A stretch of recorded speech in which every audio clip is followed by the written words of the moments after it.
Hello, my friends. Welcome back to Morning People, the podcast for everyone who needs a little bit of spiritual cleansing every once in a while because we don't do grief right. Before I get started today, I just wanted to do a quick shout out. Someone on Threads reached out to me and they were telling me about their cat socks. And it was a beautiful reminder that emotional support animals are so much more than pets. Sometimes they're the reason we get up and try again tomorrow. So today's episode is dedicated to Socks, the cat, and her owner. Thank you so much for sharing that story with me. I thought it was so sweet. Today I am with Meredith Kelly. Finally, the episode is out. I have had some crazy goings on in my personal life. Mostly my dog is sick, but some other stuff too. So, sometimes life takes over and your hobbies have to kind of sit for a minute, but we're back. This is a longer episode and we get into some witchy shit. We get into some spiritual shit. She is just like filled with this amazing energy, and speaking with her literally changed my life.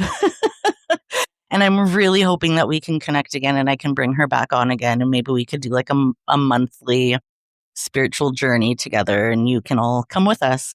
So yeah, I really hope that you enjoy this one. This episode is special to me just because finding Meredith and having her as a friend is just like, it's a treasure to have. So enjoy, my friends. Sure. Thank you. I'm just so honored to be here among the morning people. And I love that it's not about the time of day.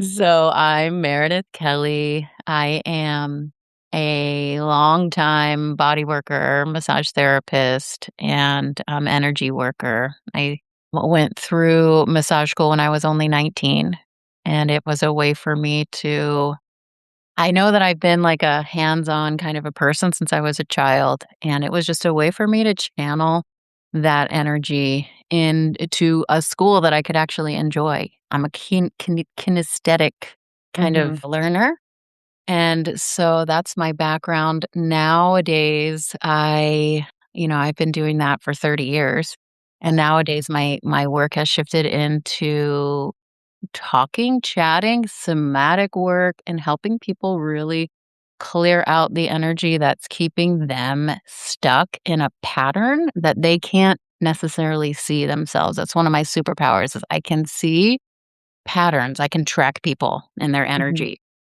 So I have a really fun time doing that with people. And also my personal story, which I can get into that.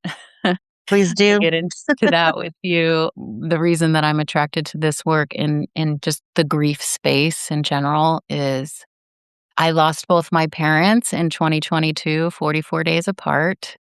And it was, right after, going through the pandemic and all the whatever that was, shenanigans. Yeah. And I had so much momentum in my life in 2019 and prior to that. And like when 2020 came, it was just like a full stop. And it was something that I did not think was even possible to do. But that was like the number one full stop. And then it was like, okay. And I would get a little bit more momentum. And then life was like, no, we're stopping it again. And Yeah. it was just like, it became like my new normal was like to just fully stop and unplug from life. And that was not something that I was okay with. I was not okay in that. And it was, it was my first real dance with grief. I lost grandparents, young and stuff like that. But I don't think it didn't take me down, Yeah. and, Yeah. losing animals. And I had a house fire when I was in my 20s, the first time I ever lived on my own. That one was huge. That Yeah. one was huge, and it still didn't bring me to my knees like this one, Yeah. you know? So, Yeah. there are so many ways that grief touches us, and I love how you speak to the truth that there's no right way, there's no wrong way to do it, and Yeah. I just love being a part of the conversation in this culture in the Yeah. West because Yeah. it's just so taboo. Exactly. Exactly. And you know, I sometimes I shit on myself a little bit because I do have such a small platform right now. I'm just gonna say that. And it's hard not to get discouraged, but every time I connect with a new person, it kind of brings my purpose in what I'm doing back into myself. And we were just talking briefly before we started recording about how important it is to share our pain and to share our grief, and how in Western society it is taboo and you get judged for it, and you're accused of being like a you're just like fishing for sympathy, or you want the attention, and having these feelings that your grief and your pain should come with shame is unbelievable. And I feel like every time I have a guest on and every time I connect with somebody in the grief community, regardless of platform size, it opens up the ability to have more conversations, and more people can find that within themselves. And maybe they'll find a community that they can connect with. Yeah. Yeah, that's what happened to me. I was 2022, again, that was like my biggest deep dive into grief, and I was so alone, and, I live in Asheville, North Carolina with my wife and my 2 dogs, and we have built a beautiful life together. We've been together for a long time, over 20 years, and there was nothing that was bringing me comfort. Nothing. Like, she did her best to lift me up and hold me steady, and I was just like, "No," like, nothing was feeling good. I couldn't relax, and relaxing was literally my job, like, relaxing and helping other people relax and just being that conduit of support, like, hands-on, like, that was my role. Mhm. And I didn't know who I was anymore. I lost my whole constellation. It was just like I couldn't locate myself in life anymore. And it Yeah. was beyond anybody, like beyond at least her capacity to, to help me navigate that. Mhm. And so I was alone in it for a while. I actually did a psilocybin journey that she held for me. And that is what opened me up to, okay, there can be wisdom here. Yeah. It connected me to my inner child. It connected me to the real parts of me that I was shoving down that really wanted to have a voice. My little girl, my inner child was Yeah. just like, "Fuck," you know? And she needed to just weep.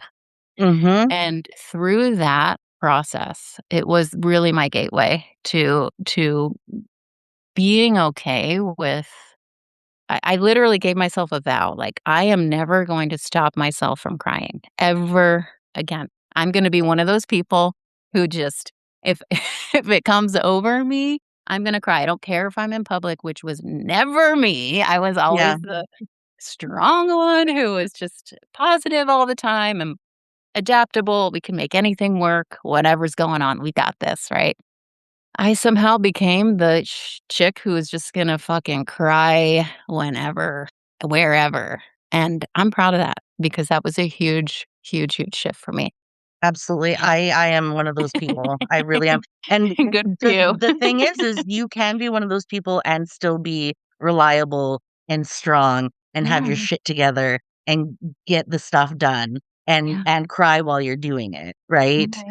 Yeah, I can't keep that in, right? And I think subconsciously it's another way to break that barrier down, right? To feel comfort and security in those emotions is another way to show people, hey, this is fine. Like, what are we doing? Hiding ourselves, What is that? Yes, exactly. That was the exploration for me. It was just like, why I didn't care anymore. I didn't care what it looked like. I didn't care if I was perceived as being this type of way, like this persona, like those of us who have healing, or healer as like our background. People look at you, they put you on a pedestal, they think that you're perfect, that you're always da da da da da. And I got used to being that person, and then I was just like, "You know what? It's not my truth right now. Yeah. I'm Yeah. not gonna pretend that I have this figured out," and I think that was the biggest aha for me, giving myself permission to be a fucking mess. And the mess did turn in it didn't happen right away, but it did turn into my message, right? And it was again, it was me someone that I know wasn't even a good friend was coming through town. We wanted to connect. She came over and she heard what I was going through. She had recently lost her parents, and she was like, "Oh my god, you need to know my friend. She also lives close to you in this area. I need to connect you. She's actually doing a grief village." And I was like, "Oh, that sounds totally weird and different. Yay, sign me up?" So that was my first introduction to the grief community, the grieving community, and it was beautiful. It was online. We could show up with camera, without camera, whatever. And we were following the protocol of a book, The Edge of Sorrow by Francis Weller, which I highly recommend anybody in this community who hasn't read that book to go get it.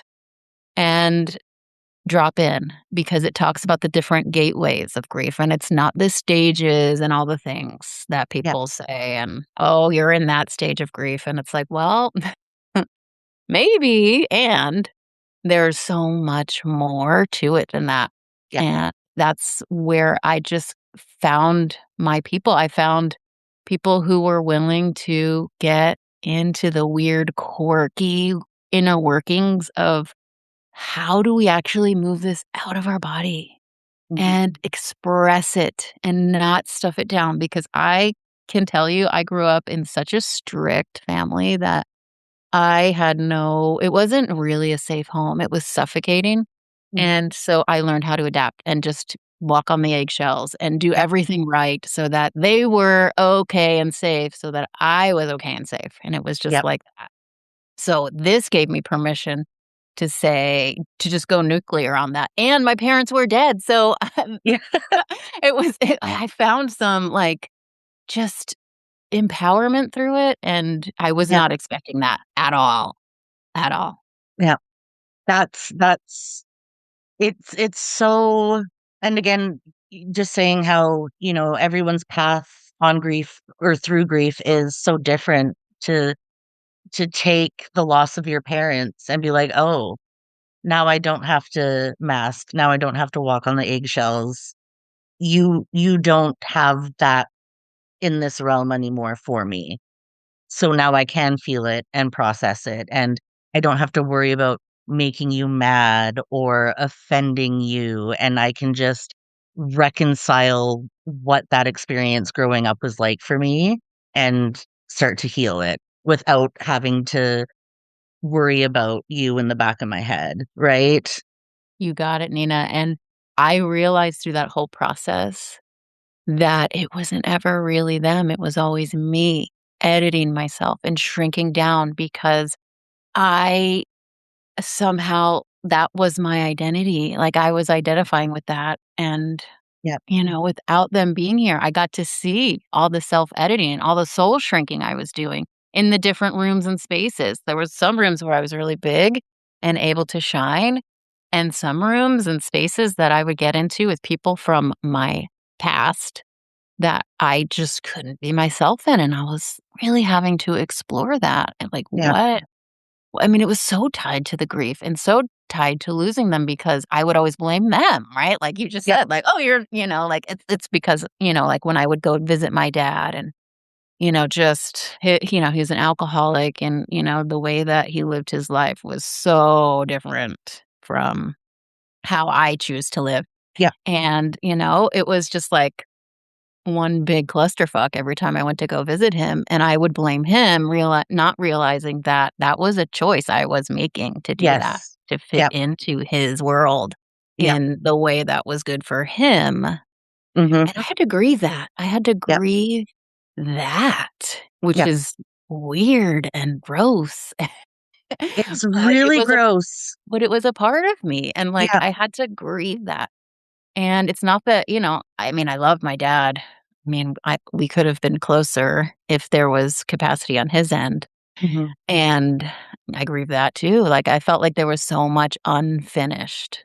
Like, Yep. it's not the story I would have if I was directing this movie. Yeah. This is totally not the story I would have, that wasn't the ending I was looking for.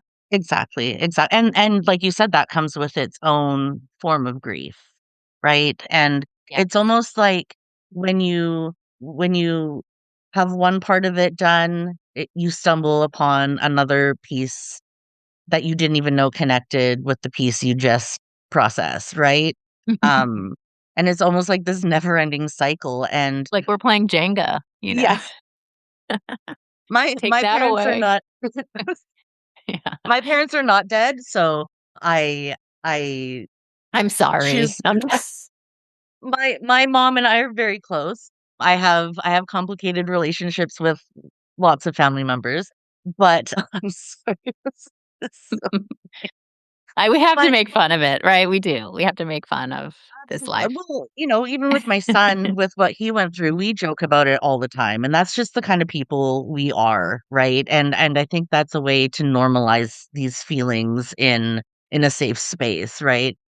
But, I understand through my experience with family members that I have difficult relationships with, like, there is so much grief in that. Like, I see friends who have different connections with their family members, and I'm like, "Why can't mine look like that?" Right? And then once your family member dies, it will never look like that. And then you have to acknowledge that this is what it was, and I think sometimes, even though it could be so freeing, that is still a really lonely place to be.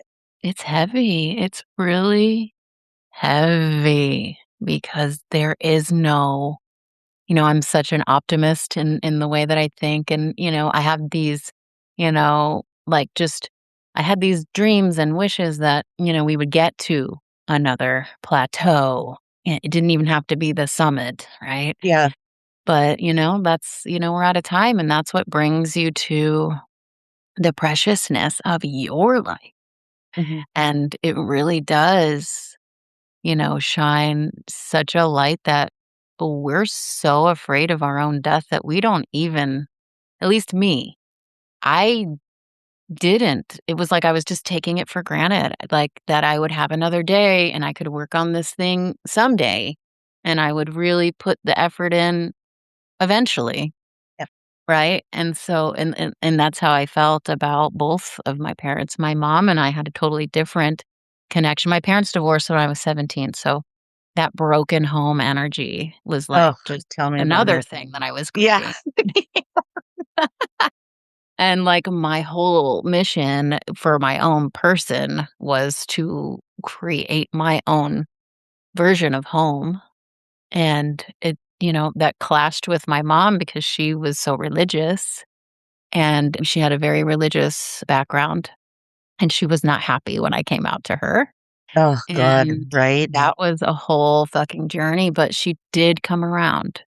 She did in her own way and time, and it was a beautiful, hard process, but love wins, right? When Yep. you love someone Absolutely. enough, you have to lean into that, and so she eventually got there, and we were starting to really get into a good groove with, with our healing. And then she got pancreatic cancer and was gone in 4 months. So, and my brother was released from prison the day before she died. So it was him and I on her deathbed. Wow. And that was a whole other thing, you know? It's an interesting process when, like, 2 family members exit, and then you get one back, and through him, I also got my niece back, and anyway, that's a whole other thing, but, you know, life has a way of just completely reorganizing your life Mhm. in ways, again, that you would not direct if you were the director of this show, and, you know, part of it for me is just, like, you know, like, my resilience just comes from questioning how because I'm so now connected to the preciousness of life, I just keep asking the question, even though this whatever it is in my reality is not how I want it to be, how can I just be with it anyway? Yeah. How can I just meet it as it is? And what do I need to do for me so that I can be here now and not shrinking myself in any way or Mhm. trying to control or manage in any way? How can I just be here? And that's my practice. Yeah. That's really beautiful. Thank you for sharing that. I really am so grateful that you got to connect with your mom before she died. I think that that is really special, and I'm just really glad that you got to feel that with her. Mm. Hospice, man, is fucking one of the most, I don't know, hospice nurses and doctors are probably the angels on Oh, walking on planet absolutely. Earth, and because you have a Absolutely. desire to be there for people at that time, like, I bow to you, like, that is I feel that too, you know? Mhm. Just Mhm. being at someone's deathbed, I wasn't able to be there for my father because I was with my mom was in a very rapid, um, Yeah. spiral, and my dad, I really think he his was very kind of sudden and it was a heartbreak, and I really think it's because he couldn't imagine him being alive without her, and Yeah. he literally took himself out Mhm. and Mhm. his heart stopped, Yeah. and they were not married, and I just feel like there's so much there, Mhm. and, it's just whatever, like, it's again, like, I had to pick up okay, what's mine? Yeah. What's there, like, me is in boundaries, like, we're still having our relationship, Yeah. getting Yeah. strong with that, and, That part is so true. My parents divorced when I was 12, I think, and I'm 44 next month, and sometimes, once in a while, I'm still like, "Okay, mhm, let's take a break. Let's remember the history here, and, like, this is not mine to carry. I am not the person you come to with your mm, grief about it anymore, right? That is for you now. I right? I'm done with it." So you were that middleman too? Yeah, well, I just it's hard not to be. It's Yeah, hard not to be when you are put in that position from such a young age, yeah, right? And, you were talking about inner healing work. I can't wait till I can get there, you mm, know? Or inner child work, sorry. It's mhm. gonna be it's gonna be a lot for me. I'll just say that now. Yeah, it's But I okay. I look Okay. forward to it. I really, truly do, and I do bits and pieces here and there, but it's something that I don't think I can really put down until the time comes. Are you open to working with psilocybin? I'm open to working with any of it. Because I do that work with people because I have been through it, I actually facilitate with my wife, and we have solo retreats here in our home where we take people through a process to help them really unpack things that they can't necessarily unpack without that third party, which it's the mushrooms that are the teachers, right? Yeah, yeah, And we just hold impeccable space so that it's safe, so that people can go there, you can listen. To me, that's what opened it up, and now I can it's not something I rely on, but it's something that opened up a whole internal process that I can now I do a lot of writing. I sometimes write from my inner child and let her lead because she truly is the leader in my life. Like, she came in with some strong ideals that I forgot along the way of Yep. adulting that she's Mhm. bringing back online, and Yeah. so I applaud you for even wanting to do that work, especially it sounds like we have parallel childhoods. Yeah, it I does. I'm Who would have thought? 49 now. Yeah. I'm 49 now, and I'm like, by the time I'm 50, I am going to be that wise crone. Yeah, That yeah, you know yeah. what I mean? I just feel like that's gotta be, it's right around the corner, and I'm just here to be somebody who there's no judgment, it's a safe space. We can get into the nooks and crannies of why we do what we do and really learn how to unlearn those unhealthy patterns that for me, I feel like it's lineage. It didn't just I didn't just make it up. It was been passed down and ingrained, and it's probably what, you know, made my lineage survive on some level. Yep, yep. And I'm here to be a plot twist for that and be like, "Hey, there's other ways. There's, like, thriving is possible. We don't just have to survive." Have you ever heard of thriving?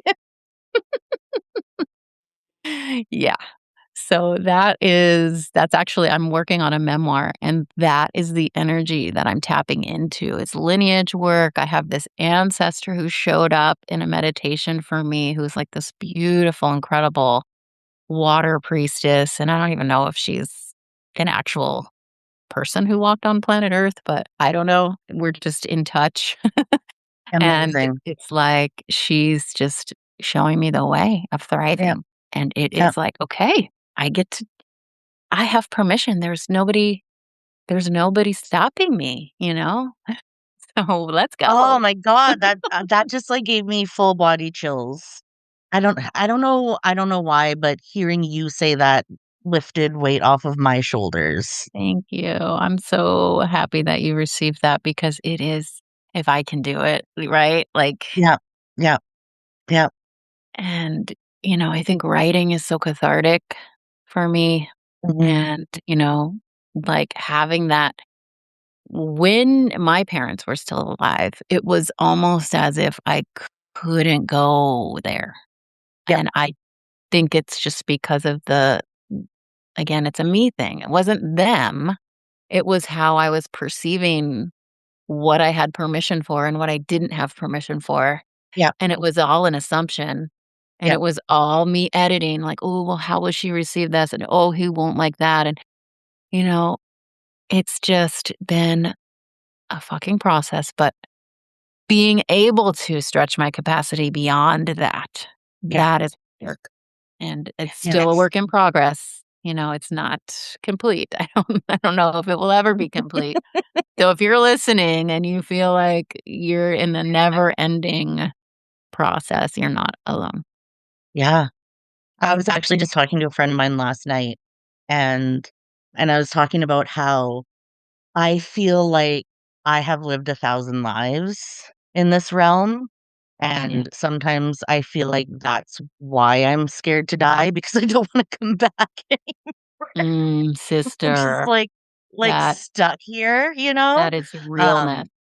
Um, but I also think that's where, like, these natural gifts come from is because I am so at one with the earth and the energy here that it just flows through my body. I That just just don't gave remember. me goosebumps.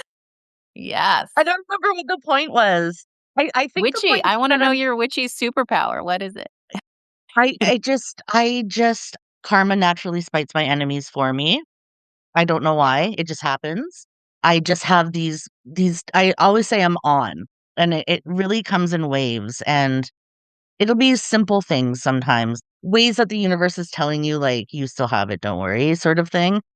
Once at one of the daycares, the daycare was, like, underneath housing, and one of the tenants had a seizure, and I was holding her head, And as soon as I placed it on the ground, a fire medic truck drove by, not just driving, not it anywhere, and I like waved it down. Like little things like that. Like, I really need this in this moment.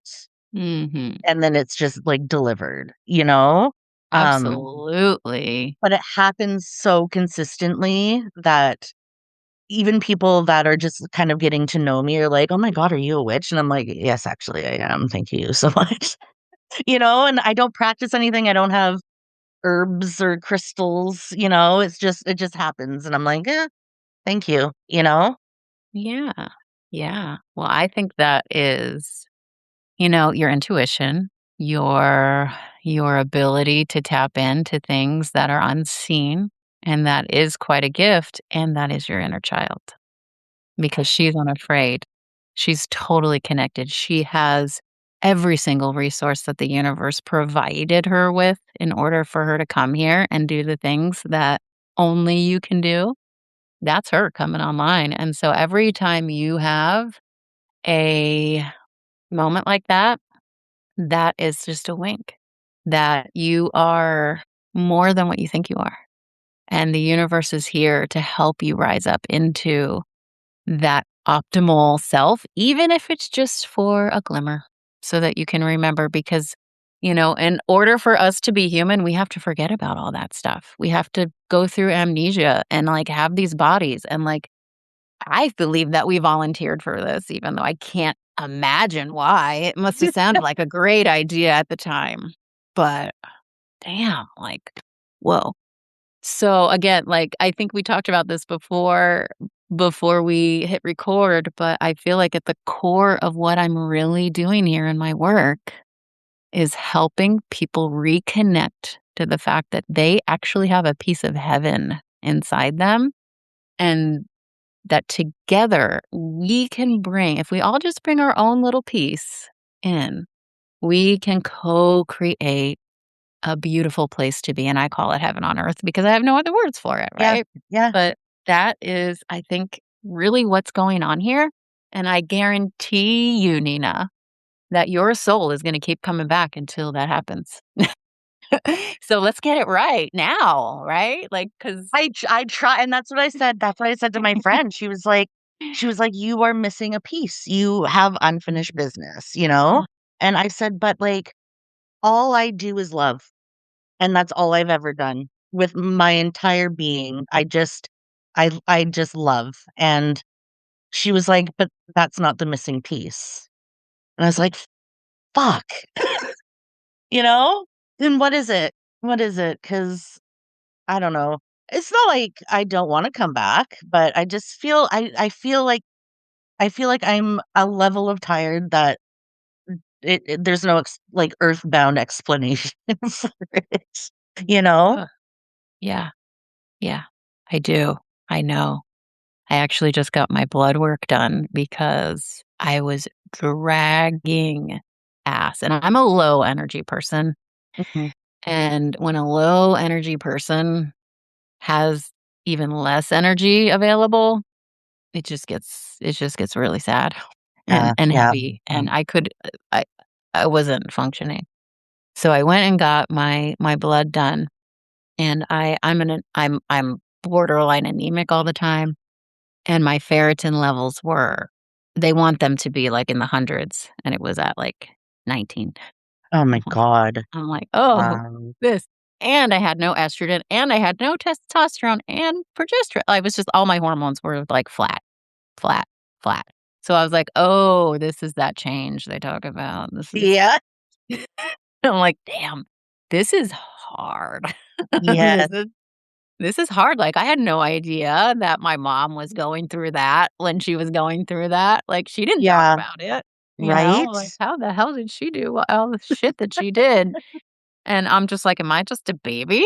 Like, Yeah. what's where am I at?" And, like, having chronic pain that I can't ever Mhm. mysteriously, like, pinpoint and, like, all that stuff is I feel like it's our body is such a messenger that we have to be so good at, like, detecting like, we have to be detectives and listen and hear. And that inner child too. Yeah. That's the doorway. Like, she is so fucking happy that I have this really big adult body now, and it's like she reminds me how fucking cool it is even if it hurts, and I'm like, "Really?" And she's just like, "Oh my god." I'm like, "But I'm old." And she's just like, "No, this is awesome." You know, like, she just wants to, like, run and play and, like, do all the things that she could never do in her tiny little body and, like, go push all the buttons, right? Yeah, yeah, yeah, yeah, yeah. You know, and so I feel like that's where everything comes online for me is when I remember her and how excited she is to have an adult body, and it's like the weirdest, most freaky thing to think into or feel into, but, like, she's always telling me to slow down and feel it, and even that thing, that pain, that I just went through 16 days where I was reliving past injuries in my body. It was I can't even tell you what it felt like, but, like, I had to relive all these injuries, and it was because I never gave myself full permission in the first round, when I broke that ankle, I hustled my way out of it. I you know what I mean? Like, I healed enough to just do what I had to do to keep going, and then Yep. it was the thing with my knee and then my neck, and I was just like, "Okay, I'm listening," and it was like my child was taking me on this healing crisis of, like, "We're gonna have to do this now because we still have this body, and we have a lot of living to do, especially if you wanna thrive, honey." Yeah. So it's like so I have, like, all these guides and, like, and they're just telling me that, like, this body thing is never anything you're gonna figure out. You're Mhm. never going to figure it out. It's never going to be perfect like you want it to be. Yeah. So let's just love it and listen to it, and listen to it, and listen to it, and be with it, and just meet it where it's at. And, okay, I do that. I do that as much as I can remember to. That is the energy. We're actually going on a road trip, and we're gonna go be with some of our family, and there's, like, 14-year-olds and 12 years old, and I just can't wait to get into their field and just watch Yep. because there's so much fun to just, to just witness and kinda Yes, get some of that, like, that and I feel that way energy. about babies too. I'm just like, when I have a baby fix, it just reminds me of just how vulnerable we all are and just how precious, again, that word precious just keeps coming up today. But, like, yes, so I love that for you, Nina, that you have an outlet to just let your inner child feel excited that she's still here and that she's big now, and, like, I get to play, and, it's just our conditioning, our mental what we were told being an adult had to look like and be like, and they never talked about pain that we couldn't ever, like, track. They didn't talk about, Mhm. like, all of this messy stuff that, they didn't talk about, how we have to edit every single conversation.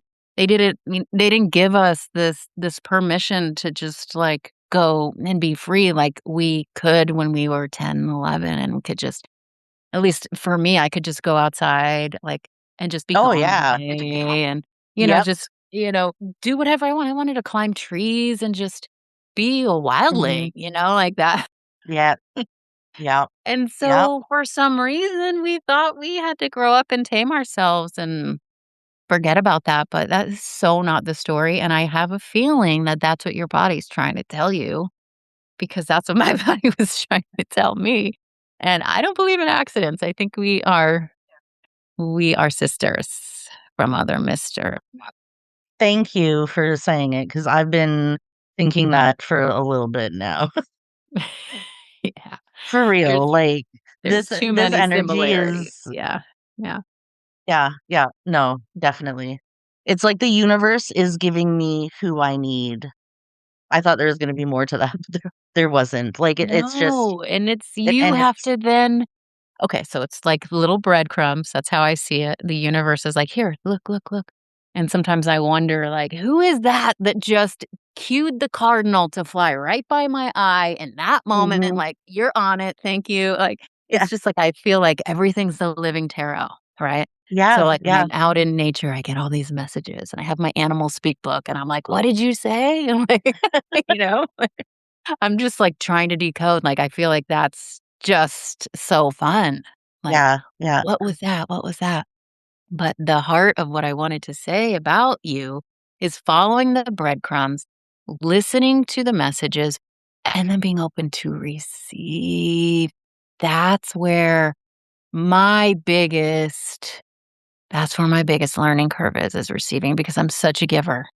And I was trained to be a giver. I was uh, everything in my upbringing. It was just that's what was needed, so that's what I did, and that's what I did, and that's what I did, and I'm the youngest of 2. My brother is older than me by 2.5 years, but boys are different. They don't know how to get shit done like we do, so I was like, he's my baby too, even though he's older than me. So for you, what I'm really feeling and picking up on from my witchy senses is more capacity to receive. And that's all done in our heart center, which you know. And so when we expand in our heart and we allow ourselves to give ourselves, we have to see it as like we're giving somebody something. So what if we could change it into being like, I'm giving myself the gift of receptivity and or I'm giving that person the gift of giving me a gift. I like that. I like Because that. that is so up for me right now.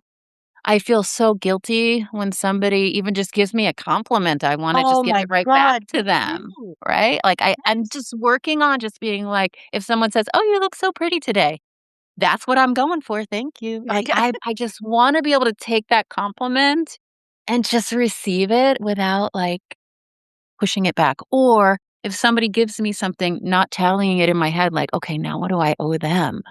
Hmm. That's Yep. such a big piece of just my growth right now. I don't know if that connects to grief or not, but I think there is Definitely. something to the mindset around receiving that we've been programmed and conditioned to think and to play tit for tat and like, "Oh, now I have to do that thing." And that creates some heaviness. And if we don't have a lot of capacity for heaviness, that can tip us over the edge, and we can go on these overthinking thought trips that just make us feel even more heavy and painful and stuck. And it's just like, I don't have anything to give, or, it just makes us feel Yeah. unworthy, and we are Yeah. fucking worthy just because I feel we're like you just here. teleported into my body and said all the things that are inside of that. Like that is me, like 1,000%. I am a giver. I give until I'm completely depleted, and then I'm like, one more gift. I got one more in me, you know? And like you said, even with compliments, it's like I freeze and I'm like, what do I need to say? What is the perfect thing that I say in return now? I need to let them know I feel the same way, or this is you know, like it there's nothing simple about receiving for me. It is a trick or a game, or there's a hidden agenda, or it's not true, or I don't Yeah. deserve it, right? Yeah, Mm. all comes So down to that that's worthiness, right? And I feel like that gets so upside down when we are in any type of grief. We do not yeah, feel worthy. We do not feel worthy that I'm still breathing, right? And yeah, like they're not, especially if we're grieving the loss of someone who we had unfinished business with. I mean, absolutely. it's just like the capacity of the lungs shrinks. And if we think about the body, the lungs that's our every breath we take is a yes to being alive. Because if we don't breathe, we're not gonna be here very much longer, right? We have to breathe. And because of that, I think that's why God, whoever, creator, whatever you wanna call it, gave us the automatic breathing because we wouldn't. if it was left up to us, like a Oh dolphin who God. actually has to consciously breathe, dolphins have to consciously breathe. We are on automatic breathing. And so if we can get to a place where we're consciously breathing because we want to be here and like we want a bigger yes for this life, then we have work to do. You know what I mean? Like it's not a thing. Like if you ever track your lung capacity, I always can track myself. Breath work is one of my modalities. If you can't tell, I'm really passionate about it. But like to teach people to track, hey, you just noticed you're holding your breath, okay? That's a sign. You're now not receiving something or you're not willing to give something. So, like the exhale, that's the gift. The inhale, that's the receptivity. So, if you can track the next time that you notice, oh my God, I'm not breathing. Like, what's your next move? Is it an inhale or is it an exhale? That's your information. That's your data that you're either having a really hard time receiving a conversation that's going on and or giving what you need to give to the situation or contribute to the situation. And it's just tracking, no right or wrong. This is my body right now, and I'm getting into a place where I'm having a hard time receiving this or I'm having a hard time contributing to this. Which one is it? Because now I can reorient to, okay, I just need to breathe again. Let me just fully, get back here and be conscious with my breathing because it's always going to be our GPS. Are we moving? Are we saying yes to life? Every breath we take is a yes, yes, yes. I'm here. I want to be here. And even though it's hard, that's our baby step, right? Is I'm Yeah. here. I want to be here. Even though it's hard, and let me just feel this some more because I have the capacity to feel this thing. And if my body's being loud, she's talking. What what am I not hearing? Let me just breathe with this for a minute. That's my next way. That's like my daily practice of feeling into whether or not I'm really in my body or not, Yeah. in my Yeah. life. Am I Yeah. participating here? Or am I just Yeah. off in a thought land on a thought trip going somewhere that is probably trying to protect me or protect Mhm. my future or predict something or is really, really sad about something that didn't happen in the past and it's Yeah. taking me out of my present. That's my Yeah. gift, is this present moment. Mhm. Again, back to Mhm. that receptivity and that receiving is like we have to practice being present. And I think it's called present for a reason. It's kind of like a little clue. Yeah. That's our Yeah. gift. Let's open the present. Yeah. Yeah. No, for sure. And that's something I struggle with a lot is I am always 25 steps ahead of myself. Anxiety. I have horrific control issues. I don't like not knowing. I need all the information as soon as possible at all times, right?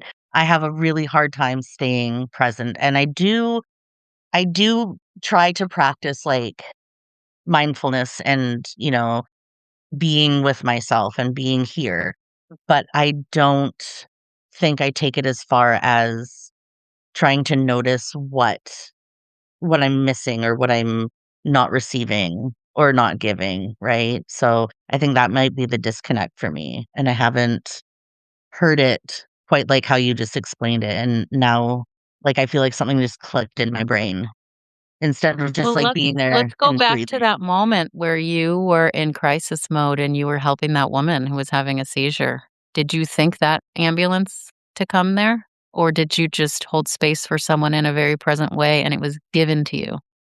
Yeah. That's presence. That's the power of being present and how much power you have because you've noticed that and you think it's kind of like just like, ooh, this magical thing that, the universe just gave me that gift. It couldn't have given it to you if you weren't being present. If you were off running around trying to do something right for her, that whole thing wouldn't have happened. It wouldn't have lined up in that way. Mhm. So Mhm. think about it that way. Like that's your gift to everyone if you're being present, because then you can be available and here for what Mhm. is you get to be the bridge between, the conduit between the cosmos and planet Earth And it's like we're in the middle world. When our heart is open, we are in the middle of those two worlds, Yeah. and we get to be this fucking bridge being that is like saying, "Okay, you got this. Here, where's it going?" Mhm. And we just get Mhm. to follow that energy and just be this walking fucking miracle for everybody else. But guess who wins? You do, because it feels so fucking awesome. I had no idea this conversation was gonna go here, and Well, this is really fun for me. I am loving it.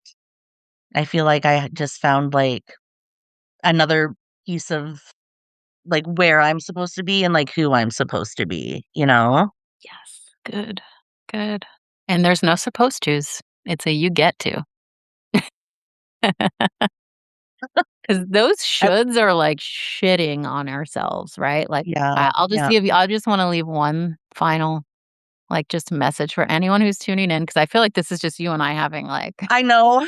we're having our session, and I don't know if people are gonna get anything out of this, but I hope you do. But here's something that I wanna give that's like a universal big aha moment. And this one I had before my grief. So I was working in a spa, and I was working with a woman who was a massage therapist who happened to be blind. And I was just fascinated that she could do what she did. She was completely blind, could see nothing, but she could feel the body. And man, we did an exchange one day when it was dead, and we love to do that work on each other. And she was working on me, and she said something that I was like, "What the what?" She said, "Okay, so I'm hearing that you're shooting yourself to death." And I was like, "What?" She was like, "You're shooting yourself to death." And I was like, "Can you say that one more time?" She's like, "You're shooting yourself to death." And I was like, How? What does that even mean?" And she was like, You keep doing the thing that you think you should do, and or thinking about the thing that you should do, and da da da da da da da." And she's like, "Do you journal?" And I was like, "Oh, yeah, I journal. It's part of my process." She's like, "Okay, I want you to go through your journal and circle every word where you said should, every time you said the word should. And I want you to circle it."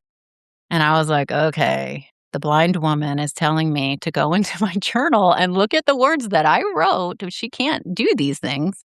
And she's telling me, like, I was just like profound." So, anyway, that night I went home, I looked at my journal. Kid you not, every third word was should. And I didn't even notice it. And I Yeah, had to have this amazing, incredible blind woman point it out to me, like, who how like, that's what was opening me up to spirit and energy work, and, mhm, like, mhm. there's something bigger running the show that can Yeah, see everything even through a blind woman.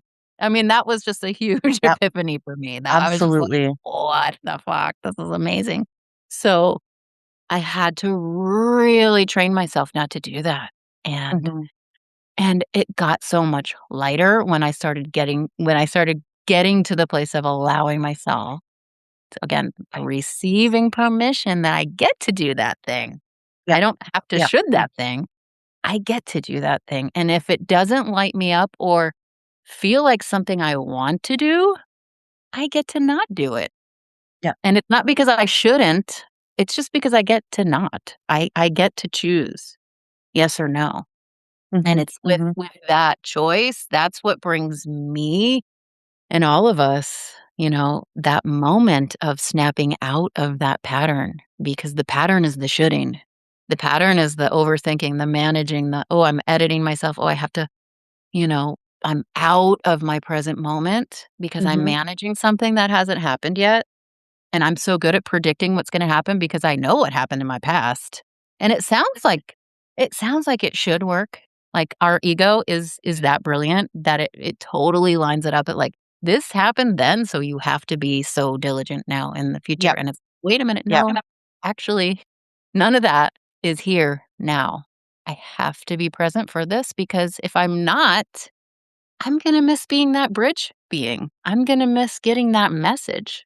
I'm gonna miss that ambulance showing up for this woman who really needs that ambulance now that I don't I I wouldn't know how to make that happen, right? I didn't, whatever. Yeah. Whatever the Yeah. scenario is, that's just one tiny example of the magic and the you mentioned the word witch, so I'm gonna use the word magic That's how I identify.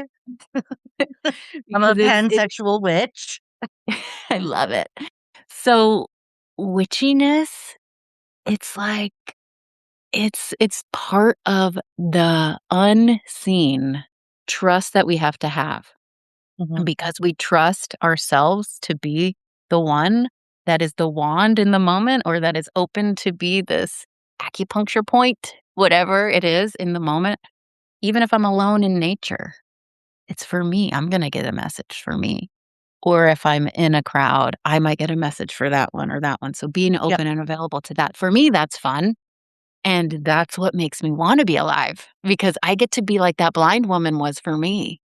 A messenger that there's no fucking way in hell that that person that I could know what that person was thinking other than that it was a gift given to me that I can pass on. So Yeah. that's what is so fun for me. That's what lights me up these days. This has been like one of the most spiritually fulfilling experiences Mm. and it's so funny, like, I just needed this at, like, today, you know? Look at you receiving exactly what you need. Yay! I received it. You Thank did. you. And it Thank didn't hurt you. that much. It didn't hurt No, that it was okay. It was okay. Baby steps. Yeah, and how's your body feeling? Oh, all kinds of things. Good. Yeah. All kinds of things. I feel good, though, like, really good. Well, thank you for bringing me in here, and it was so fun to connect with you. This is not the end for us. I feel like No. this is our baby step towards building something fun. Okay, my work here is done. Bye. Okay. Thank you. I receive it, and now you can go bring peace to some other lost soul. Well, I love you. I I love love you. you. Thank you so much for being here with me today. I appreciate it so much. Oh my goodness. Thank you. My pleasure, my pleasure, my pleasure. I just feel like we're gonna float through our day, Yes. and Absolutely. What a oh, I you hope go. that this brought some happiness to someone who's listening. Yeah. Well, if not, I have clarity and happiness, so Yay. and that was Meredith Kelly. I hope you enjoyed this episode. I hope that you also had an epiphany or two because I know that I had many. If you want to share your story of grief or you just want to talk or vent or cry, you can email me at mourningpeoplepodcast@gmail.com. You can find me on Threads, TikTok, Instagram at mourningpeoplepodcast. And I think that's all I have to say for today. Have a good day, friends. I hope that you are enjoying whatever you are doing right now. And I hope that you take some time to receive things in your life, even if it's a compliment. You're not alone. You're a morning person. Goodbye.